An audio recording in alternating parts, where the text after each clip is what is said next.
principal quantum number வந்து பார்த்துடலாம். So this quantum number represent the energy level in which the electrons revolve around the nucleus and is denoted by the symbol n. Okay, நம்ம சின்ன கிளாஸ்லேயே வந்து நம்ம என்ன பண்ணியிருக்கலாம், நம்ம படிச்சிருப்போம் எலக்ட்ரானுடைய அந்த பேசிக் ஸ்ட்ரக்சர் வந்து நம்ம படிச்சிருப்போம். ஸோ சென்டரில் நியூக்ளியஸ் இருக்குது. ஸோ எலக்ட்ரான்ஸ் என்ன பண்ணுது, டிஃப்ரெண்ட் பாத்தில் நியூக்ளியஸை சுற்றி வருது. ஸோ இந்த ஃபஸ்ட்டு ஷெல்லில் வந்து நம்ம என்னென்னு சொல்லுவோம், K shell, second L shell and third one M shell.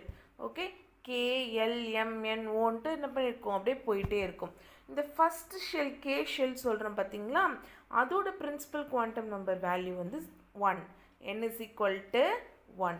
அப்போ K ஷெல் அப்படின்னா வந்து n is equal to 1 இங்கே கொடுத்துருக்கோம் பாருங்கள். n is equal to 1ன்னா அது என்ன shell, K shell. n is equal to 2